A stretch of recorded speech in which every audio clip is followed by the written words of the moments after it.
Hello and welcome to Audiobook Connection, behind the scenes with the creative teams. I'm Becky Parker-Geist and I'm your host. Audiobook Connection is your place to learn about the audiobook creative process in discussions between the authors, narrators, producers, and post-production teams that bring them all together, as well as guests who have listened to the audiobooks and have questions for the creative teams. This podcast is sponsored by Pro Audio Voices, helping great stories come alive through audiobook production and marketing.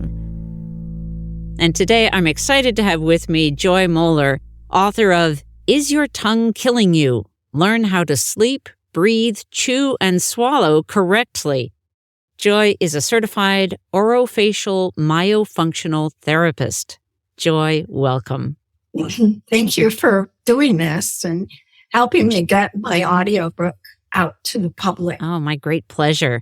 And on a personal note, I just want to say my mom's name was Joy also, so it always gives me a sort of extra special inner joy when I'm working with folks whose name is Joy. So you are a practitioner of myofunctional therapy. You also have a lot of letters after your name. BS, RDH, AOMT-C. So for our listeners that might need some clarification, could you tell us a little bit more about myofunctional therapy, what that means, and then also what those letters stand for? Okay.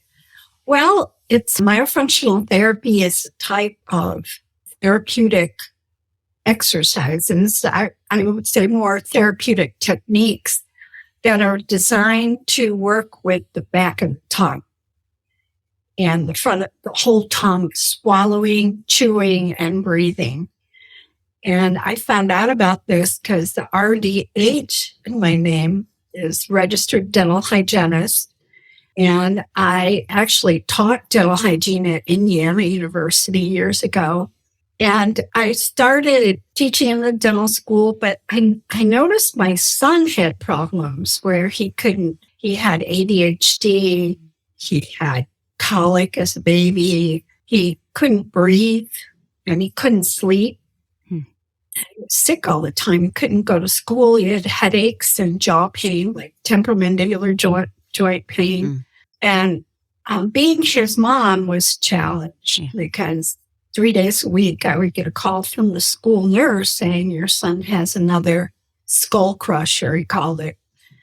And I had to go get off work and go and pick him up from school and arrange for childcare. It was very challenging. And I took him to many, many doctors all over, many different types of therapists and doctors. And I was very frustrated. Took him where they looked at everything, like at the Mayo Clinic in Rochester. And they referred me to a neurosurgeon. The neurologist tested him and said, that they had him on a lot of medications. And they said they wanted to do surgery, exploratory surgery on his brain. Wow. And I was real worried. It was my baby. Yeah. And I didn't know quite what to do, but I was listening to the doctors. I was very traditional, according to the book. And my husband at the time got transferred to San Diego.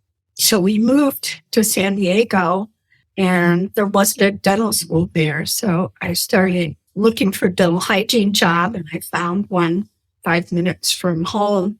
And it was a very nice dentist who told him I have a sick child that I might have to be off work for. And he said, well, what's wrong with him? And I said, he has headaches and jaw pain, and he doesn't eat anything. He had failure to thrive. We had to grind him with smoothies most of the time. Yeah. He was always in pain.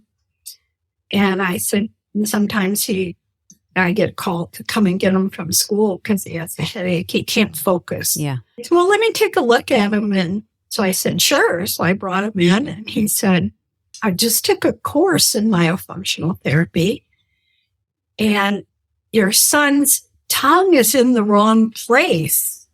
And I said, I never heard of such a thing. Right. I just said, what do you mean it's in the wrong place? It's in his mouth. Right. He said, No, it's supposed to be up in the roof of the mouth. It's supposed to rest in the roof of the mouth because the tongue is actually not a muscle. It's an organ. It's a respiratory organ. And it works with your diaphragm, which is another muscle that goes around your waist. And they work together to bring more oxygen into the lungs. And it helps a lot of things, he said. So he said, I want you to do these exercises. And I said, sure, I'll do whatever. Right. Things. They were very strange things with buttons and strings and pulleys, but I was willing to do anything. And in a very short time, like 3 weeks, he started eating. Wow. And he could focus. And within 3 months, his teeth started straightening out. Wow. He also saw, and my boss wanted me to take him to an osteopathic physician. And I had no idea what an osteopath, I knew it had to do with bones. Yeah. But the osteopath I took him to was in La Jolla, California. And she said, she asked about the birth. Yeah. And I said, it was a difficult birth. He was a breech and he turned in the canal. And she said he has birth trauma, which I'd never heard of. So he came out with colic, screaming, and didn't stop for a year. It was very challenging being his mom. Yeah. Now, how old was he when you went to the dentist that you started working for? Yeah, he was like 10 or 11, somewhere in there. Okay, yeah. When he finally started feeling better, and the dentist also put a little palate expander in his mouth, which helped. And, I was like amazed because he normalized. He could focus. He could eat. He could play he had friends. The teachers loved him. Yeah. And he was just the good little boy I always wanted, Yeah. And so I was very excited. I went back to school. At the time, there was an institute in Coral Gables, Florida. So I flew down there and I studied down there, and I went through an internship program. And then I studied with everybody in the United States at the time that was doing myofunctional therapy. There was an organization that I belonged to for 25 years. And I was on the board of that organization. And then I started teaching courses, started my own organization because I knew it had to do with sleep. Because after my son could actually get his tongue working, he could sleep all night, which was a new thing because he always had trouble falling asleep. He couldn't stay asleep once he fell asleep. And he was always, in the morning, he would wake up not refreshed. He was exhausted. Yeah. So I knew he had a sleep disorder. This was a long time ago. So, yeah. And I think for most of us not dealing with the situation, these kinds of issues that you're discussing are, it's sort of like almost like a foreign idea, the idea that somehow we wouldn't know how to chew or place our tongue, that these things that just generally come naturally, or that we wouldn't, or that the way that they're happening for us, we don't recognize the connection between what's happening in our mouths and other issues like sleeping or. Well, that's why I wrote the book. Yeah. I wrote the book, and then I realized that most people listen to books nowadays. Yeah. And instead of reading books, because I did sell quite a few on Amazon, but when I asked people that I knew who bought it, they'd say, well, I haven't read it. I haven't really read it yet. It's on my bedstation. I'm like, no, I want you to read it. I didn't do this to make a lot of money. I did this to get the information out there. Yeah. And they said, well, I'll get to it. Yeah. And so then I heard about audiobooks, and even my own daughter-in-law hasn't read it yet. She's waiting for the audiobook. Coming soon. Yeah, coming soon. Yeah. Yeah. And that, I think, will make a big difference. Yeah.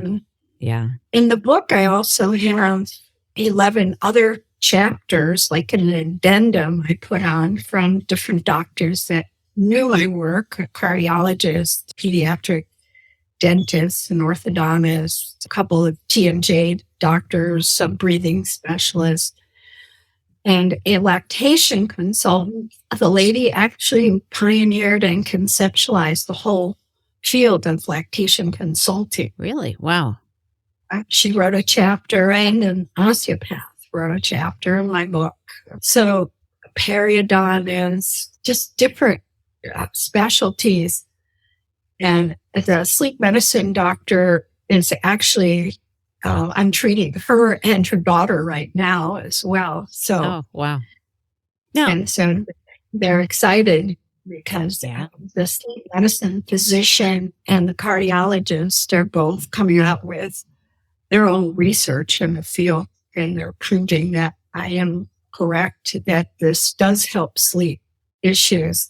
Yeah. Headaches, everything from a condition called mast cell dysautonomia, cranial cervical instability, headaches, migraines, forward head posture. Mm-hmm. There's so many fields. Yeah. If the tongue is up, it can stabilize the whole system, because the tongue resting up can support not only the brain, but the whole cranial base is held by the back of the tongue. Yeah. Wow. I'm now finding myself conscious of like where my tongue is sitting, which is interesting. Yeah. Now, I understand that this type of therapy has not always been mainstream or accepted, but now maybe it's moving more in that direction. Is that right? Yeah. When I first started in this field, I knew it was fantastic because it helped my son, but it was really hard to convince other doctors to accept it, because we didn't have enough science behind it. Right. But since then, this was 1980 when I started. And since then, there's been many, many, many universities that I've spoken at, and that have started research studies and have proven. That's great. This whole field is very essential for health. Yeah. Stanford, we taught up there, and Northwestern and NYU and, UCLA, USC, and all over the world, and Sydney and Tokyo and Germany. And, wow. So, yeah. Now, you were talking about schools, and you had shared a short story about when you went to dental school, because your name is Moeller, and like the tooth kind of molar, which, I think it's always fun when we are, our name is connected to our profession or career or vocation. And would you share that story about? When I was in dental hygiene school, I always liked teeth. Teeth were always my thing. I had a mother who was OCD about, taking good care of your teeth and the importance of your teeth. And so I found a dental hygiene program that was close to home, and everybody made fun of me because my name was Joy Moeller, pronounced like tooth, Moeller, and I'm from Flossmoor, Illinois. Flossmoor, Illinois is a suburb of Chicago and far south, so close to the Indiana border.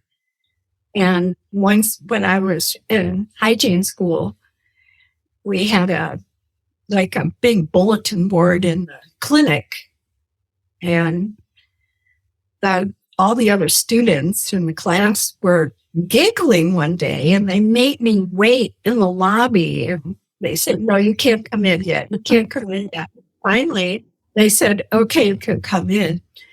And the bulletin board, they put a giant molar tooth with a smile, and they said, be a joyful molar, floss more on it. I couldn't believe it. It was really cute. That's great. People have made fun of me, Joy Moeller from Flossmoor Dental Hygienist. No.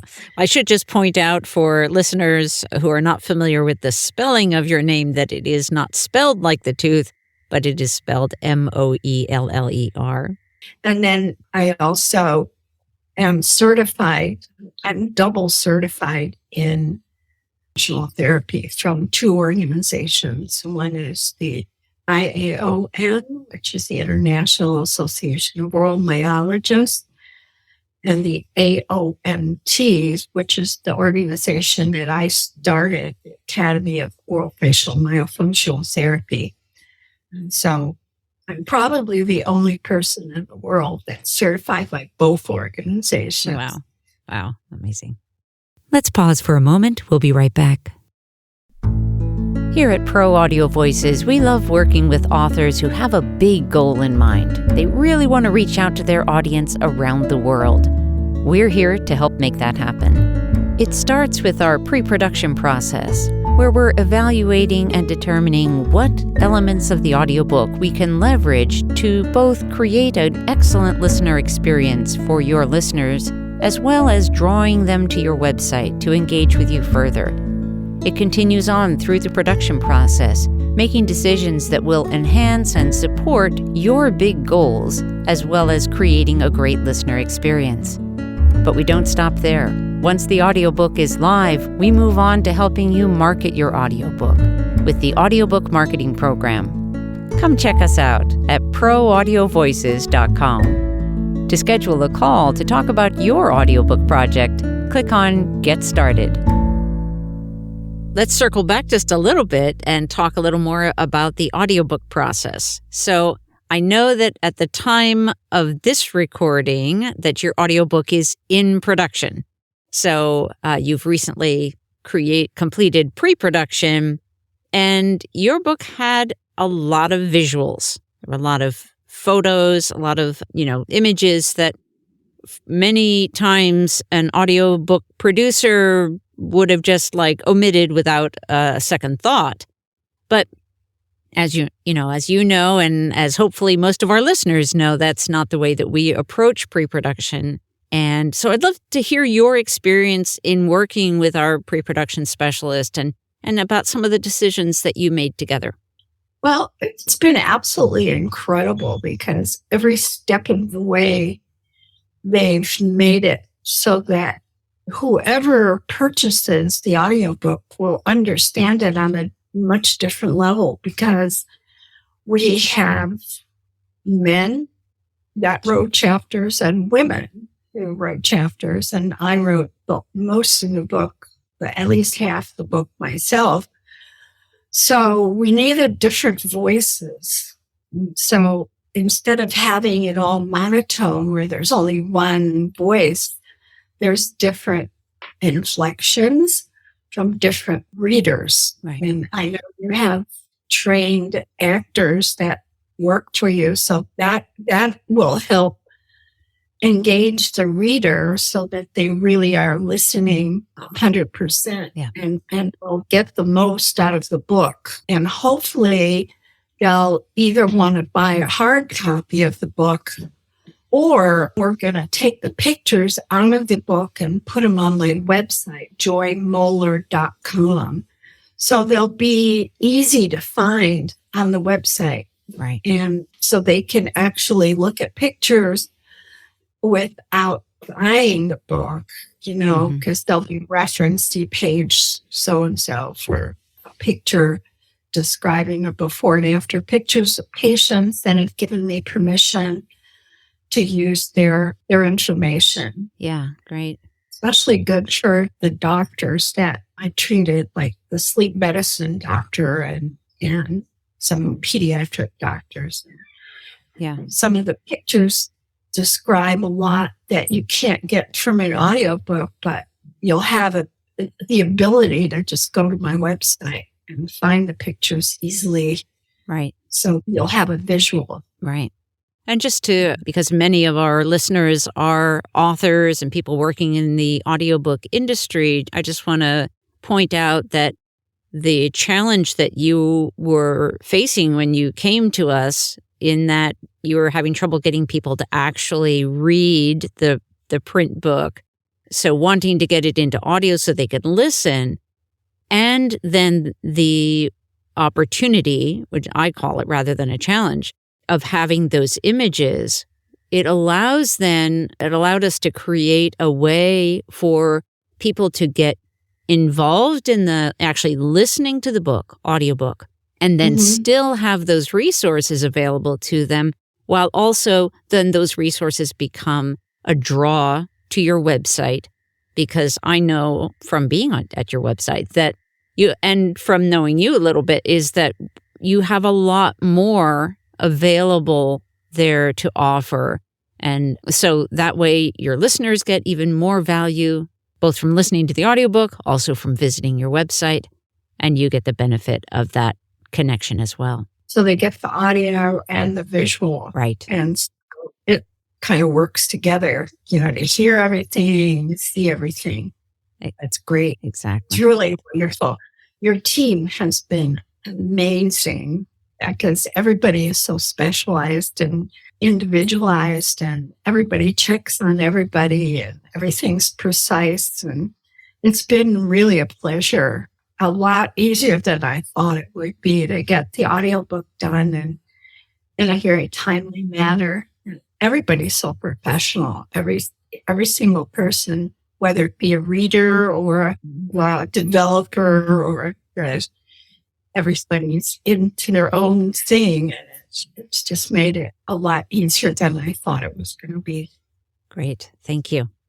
Tell us a little bit, let's just chat for a minute about the title of your book. I understand that somewhere along the way there was some resistance to that title. At first I thought, wow, this is like a murder mystery, But it's kind of like a scary book, And I wasn't sure about the title and the print on the book, because it looks like, oh, this could be a horror story or something. Is your tongue killing you? Right. But then the more I thought about it, this is what's happening to people. Yeah. We have such a large percentage of people, and I've been doing this for 44 years now, myofunctional therapy. When I first started, there were, just a few children. Rarely did we have adults, but it was mostly about tongue thrust and putting your tongue in, and how it went along with orthodontic treatment. And so that's how, the dental thing got me and actually my boss as well interested in, because he was a TMJ specialist, like a jaw specialist. Yeah. And we had a close-knit group of dentists that we referred to for orthodontics as well. And I thought, well, yeah, because if you're tongue thrusting, you're pushing your teeth out of alignment. Yeah. And also we do thumb sucking therapy, nail biting therapy, all the different therapies that go along with tongue thrusting. Mm-hmm. But in the 44 years I've been doing this, first of all, it's much worse than it was. Sleep apnea was it was minimized in 1980. There wasn't much to do about sleep medicine. That wasn't even a specialty yet. Was it, do you think that it was less of a physical or health problem, or it just hadn't been identified as a health problem, or there just weren't ways to help resolve it? What do you think? We're kind of all up the above, but I do think it's gotten much, much, much worse. And they think it's combination of chemicals, the plastics in my environment, the tongue ties. I maybe saw one patient a year when I first started that had an actual tongue tie. And now I'd say it's probably 40 to 50% of my patients Really? could benefit from a tongue release. Wow. Yeah. And so what's causing the tissues to tighten up? They're fascial tissues, like under your tongue. Mm-hmm. And, you think about what's happening to the fish we eat from eating the plastic bottles, and then we eat the fish. Right. It's more than that. It's the addition of so much processed foods, because we used to eat hard bread and chew things more. And now it's smoothies, pasta. Kids like pasta, smoothies, macaroni and cheese, or, soft food. They would rather eat mashed up, whatever food that's over processed than actually having to chew anything hard carrot or hard piece of bread. Everything has to be soft. Right. And also lack of breastfeeding, or lack of breastfeeding long enough. Mm-hmm. Because when you read Shelley Marmit's chapter, and again, she's the lady who pioneered and conceptualized the whole field of lactation consulting. Yeah. You'll understand how we've turned our back in a lot of ways on breastfeeding, or women give up because they want to go back to work, or it takes too much time, or because breast milk is not as rich as formula. And so the baby is hungrier more often. Mm-hmm. Right. And so many parents, depend on two incomes to live nowadays, especially nowadays. Yeah.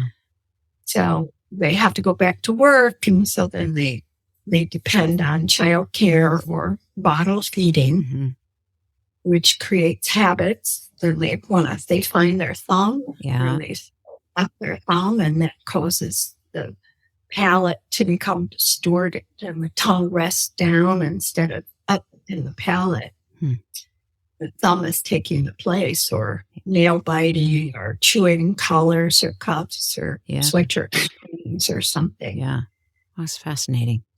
So we're morphing, and people who've been doing myofunctional therapy a long time, like myself, we see it, and it's very fearful.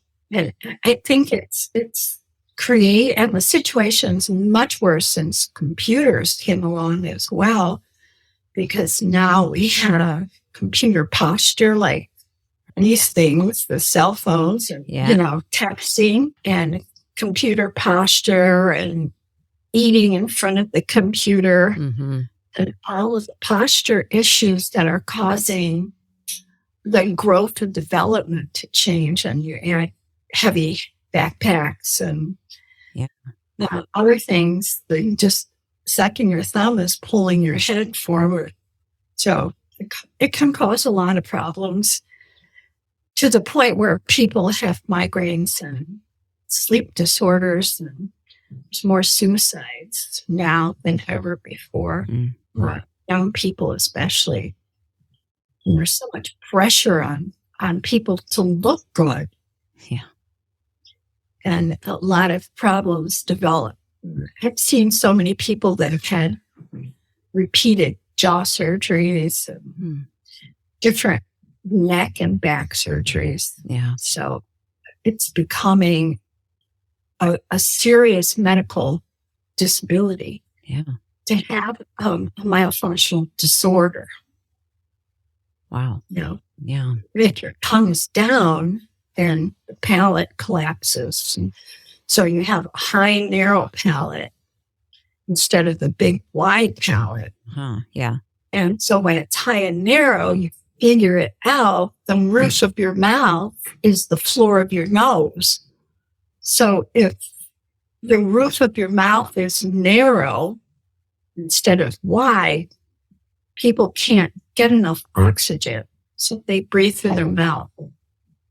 And then things just get worse, because your head weighs as much as a bowling ball. Right. So if your tongue is resting down, it's just enough to pull the head down. So it's harder to swallow. It's harder to swallow anything. Wow. Your head is forward. So it just creates a whole gamut of posture issues, airway issues, teeth issues. And everybody wants beautiful, straight teeth. Right. But there's never enough room in the mouth. So if the orthodontist waits there, if the parents wait too long, then the orthodontist feels the only way we can do it is to pull some of the permanent teeth. Yeah. Yeah. And so when you do that, then there's less room for the tongue. The tongue has to go somewhere. Right. What an interrelated set of issues you have raised. It's really, really fascinating. And what would you love for your listeners of the audiobook and your readers to take away from the experience of your book, your audiobook? I think it's an education as to what is my responsibility? What can I do? What can I do to take control of my health myself? And what can I do to, first of all, prevent the problem in my children, but also treat the cause of the problem as an adult or an older child? Yeah. Before you try to make the corrections surgically or orthodontically, or so many people have done years of speech therapy over and over again, or physical therapy. And instead of looking at the very cause of the problem, you can't just come. It used to be you could come from the other way and the person would just correct. But it's harder and harder because we have more assaults, not just the EMFs, but the toxins in our food supply, the vaccines, and the multitude of vaccines, because I remember when my kids were little, there wasn't as many vaccines, and now there's so many vaccines, and they give too many at one time, and that causes problems. And everything's wrapped in plastic. Just think, going to the grocery store, everything has plastic on it. Yeah. Yeah. So, which is a problem in so many ways. Our health, our environment. Yeah. So many ways. Yeah. And, I tried in the book to come up with solutions. Yeah. Solutions to live a better life. And hopefully the patients that are reading this, or people that are reading this, are going to go back to their physician and say, what about this? Yeah. And there's many, many pages of references in the book too, so that I'm proud of the book. And the foreword that was written by the former dean of Yale, who was the author of the biggest sleep book that was written, Mayor Krieger. So who's the dean of sleep medicine at Yale University. So he said wonderful things about the book. That's so great. And his latest manual for sleep medicine doctors, he had 2 chapters on myofunctional therapy. So, nice. And and I want to make sure that, for listeners that may have questions, and want to learn more about this, in addition to listening to your audiobook or reading the book, your website, if you would just remind them what your website is right now, that'd be great. Yeah, Joy Moeller, JoyMoeller.com. Great. Thank you. JoyMoeller.com. And our teaching academy is AOMT-info.org. We've trained most of the people in the United States that are doing this therapy. And it's a postgraduate course for speech pathologists, hygienists, physical therapists, occupational therapists, nurse practitioners. Great. And a lot of doctors and dentists and specialists from all over the world have taken the course. Great. And is there information on your website about that? Yes. Great. Yeah. Great. Good. And I want to let those who have not yet experienced the listening to Is Your Tongue Killing You, that it is available at amplifyaudiobooks.com. And that would be the best way to purchase it. Also available at your favorite audiobook retailer, if that's somewhere other than Amplify Audiobooks. Joy, thank you so much for this time together. I have learned a lot. I hope our listeners have as well. It's been a real delight. So again, Joy Moeller, author of Is Your Tongue Killing You? Joy, thank you. Yeah. Thank you very much. Thanks for joining us for Audiobook Connection, behind the scenes with the creative teams. Please take a moment to subscribe at audiobookconnection.com.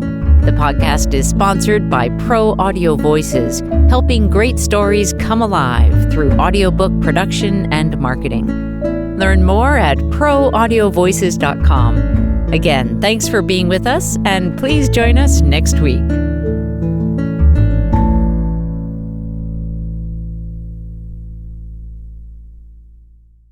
This podcast is a part of the C-Suite Radio Network.